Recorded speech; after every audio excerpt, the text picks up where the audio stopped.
Hello and welcome to our YouTube channel. My name is Shubhashish Singh Rehal and you're watching IAS Primers. Now recently, a new policy was proposed by an expert committee. It is titled as the Roadmap for Ethanol Blending in India 2025. This expert committee primarily comprises of the members of the Niti Aayog, Ministry of Petroleum and Natural Gas, oil marketing companies, and certain representatives of automobile manufacturers. So this multi-stakeholder committee, this prepared this particular report, and it proposed that the fuel that we use for transportational activities, this fuel should be blended with 20% ethanol, and it calls it E20, ethanol 20%. Now let us look as to why this recommendation was made. The context. As we all know, when we buy the crude, we buy it from oil marketing companies. We go to the petrol pump and normally we'll see there it is written Indian Oil, Hindustan Petroleum and all of this. So these are known as oil marketing companies. These companies primarily import crude. They import crude from foreign countries, as we do not have available much stock in a country, so we basically import it. In fact, this committee says that India imported about 188 metric ton at $55 billion. So this crude price is imported by these companies, they filter it and then sell it to the end consumer. Now this is imported, very important. So that means this crude price is dependent. It is dependent on the dollar value. So let's say the dollar is 60 rupees, the crude would be cheaper. If it increases to 70, it will be more expensive, as we do 70 into 70. So this is the concern. So since we import a large amount of crude, it affects our foreign exchange reserves as well. So this is a matter of concern.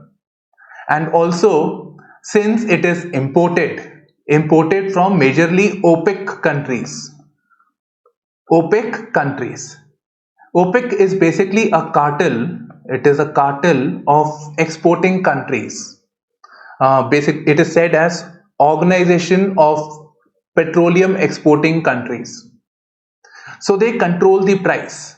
OPEC controls the price and they like to keep the prices high. So this is the concern. A country like India cannot afford such huge amount of money being spent on fuel alone.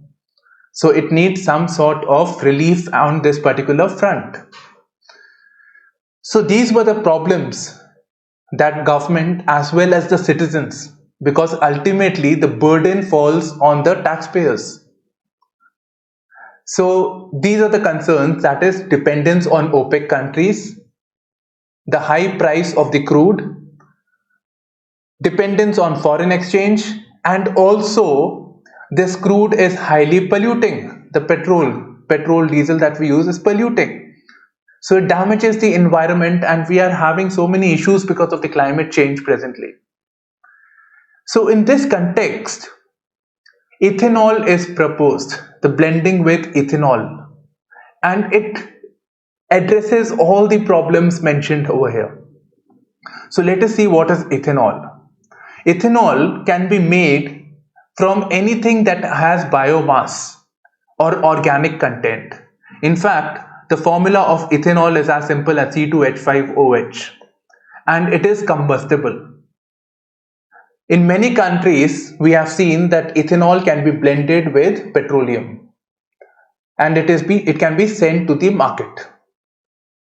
Now this ethanol can be made, coming to the making of ethanol, it can be made from variety of things that have biomass.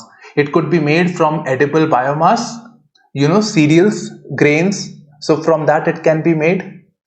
Then it can be made from non-edible biomass. This is pretty important actually, non-edible biomass. because you know the issue of stubble burning that takes place, stubble burning. So after the harvesting of the rice crops, when the grains are taken away from the plant, this thing remains. The plant remains. This also contains biomass and it could be sold by the farmers. Rather than burning it, it could be taken out and sold to the ethanol making companies or the producers. So this is quite innovative and it could solve the problem of stubble burning and therefore the problem of pollution and smog during the winter months. Now, the ethanol can also be made by innovative techniques such as using microorganisms like algae, etc. Now, ethanol is said to be carbon neutral. Carbon neutral. That is, the fuel that is being consumed at the end of it, it was basically carbon captured from the atmosphere. For example, this particular plant that I was talking about, it is taking carbon from the CO2 from the atmosphere by the process of photosynthesis. This carbon is being converted into ethanol, which is being consumed by the consumer. Ola. So this is it.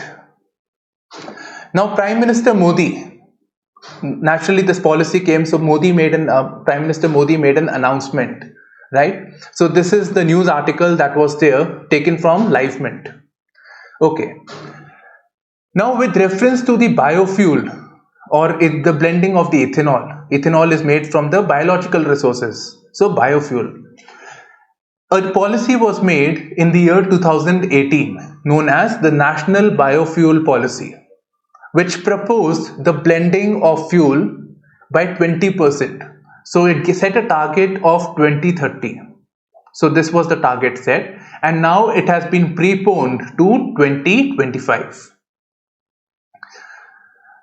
Now at that time also, the expert committee, again this was made by an expert committee, so they said that even if we blend the fuel by 10%, then in that case the fuel would be cheaper by rupees 2.6 to 3 rupees. So this would be a big relief actually. So this was proposed, and Prime Minister Modi has said that presently the blending of ethanol has been achieved. It is at 8.5% from 1.5% when his tenure as prime ministership had started. Now coming to the challenges in E20 rollout. Naturally, there are going to be challenges. There are going to be certain concerns when we talk about blending of ethanol. And this making of the ethanol is quite complex process actually. Complex in the sense that it is the ethanol producer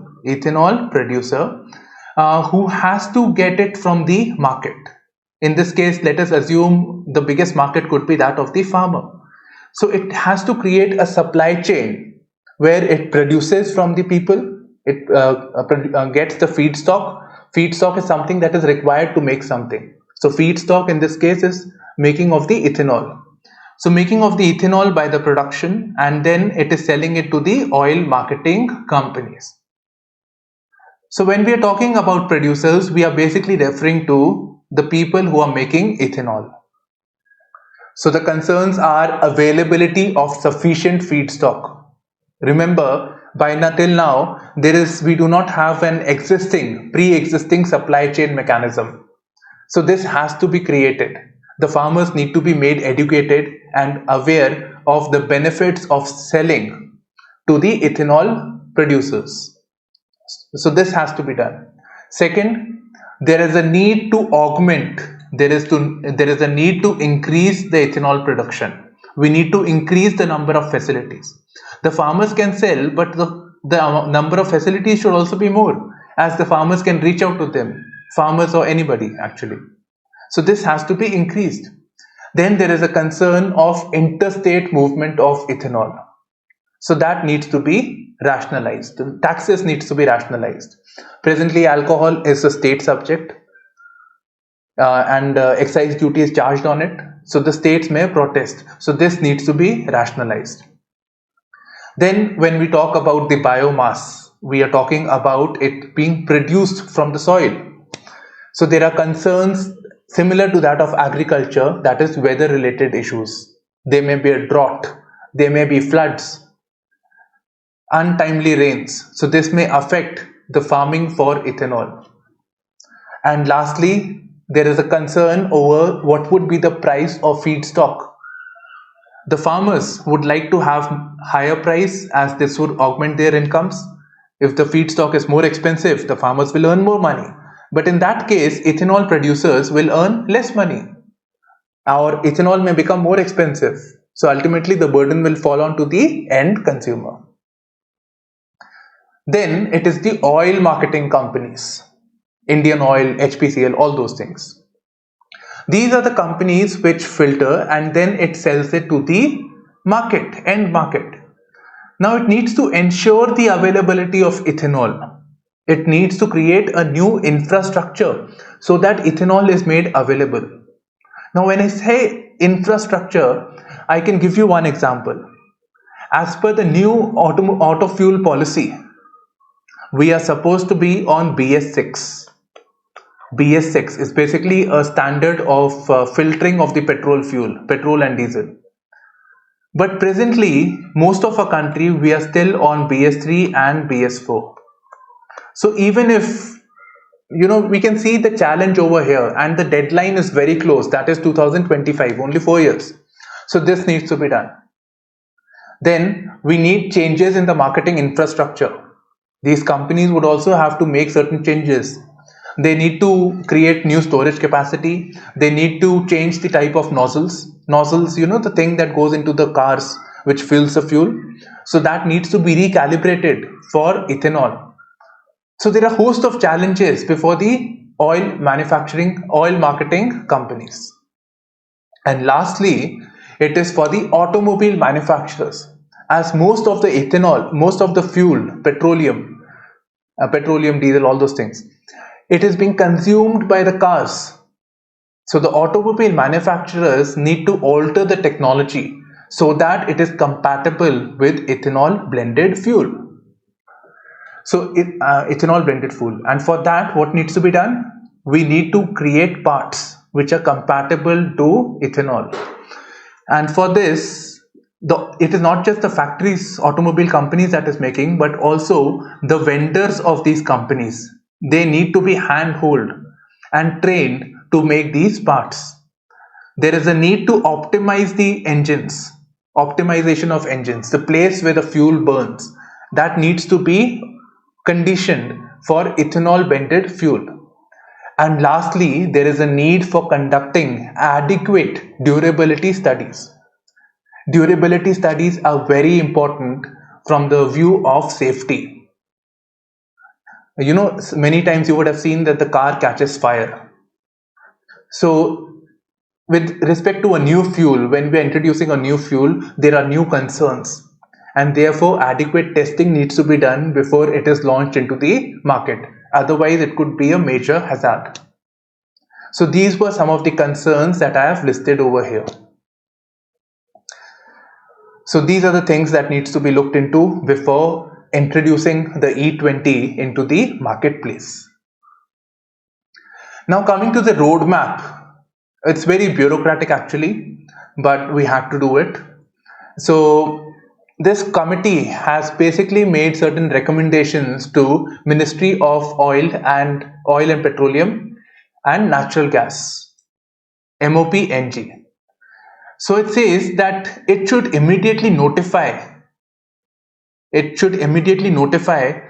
pan-India availability of E10. Before coming to E20, right? E20, we need to look at ethanol blended fuel E10. So first thing is to ensure that E10 is available. So Ministry of Petroleum needs to ensure that. So it should notify it. And then only we can move to E20. Then it recommends a path from transitioning from E10 to E20. So launch of E20 in the country in phases. from April 2023. It can start from April 2023, and then by 2025 it should be made available across the country. Then it's asked the ministry again to notify the blending program which is applicable to all oil marketing companies. Now, this is the ministry which is responsible for the oil related policies. So it needs to make a regulation or a law so that all the oil marketing companies, the companies which are ultimately selling the crude, ultimately selling the oil to the end consumer, that they need to ensure that it is 20% blending is being done. They need to have that sort of infra and capability of doing it. And remember, I told you about the challenges also. So many challenges. They need to ensure that ethanol is available. They need to ensure feedstock is available. So those concerns are there.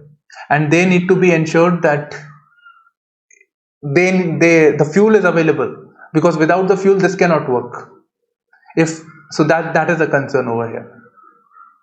Now let's say if the fuel itself is not available, right?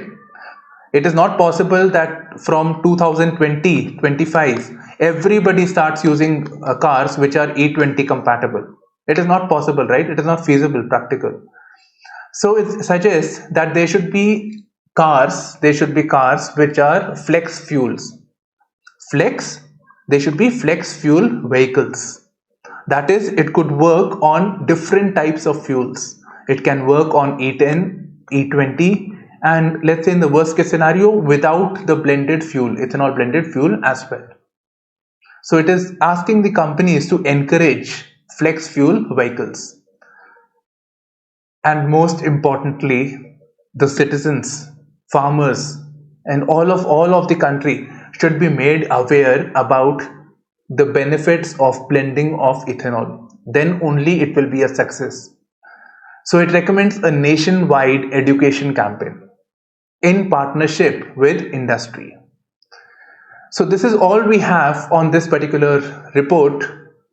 Thank you for streaming into this video. Once again, my name is Shubhashish Singh Rehal and you're watching IAS Primers.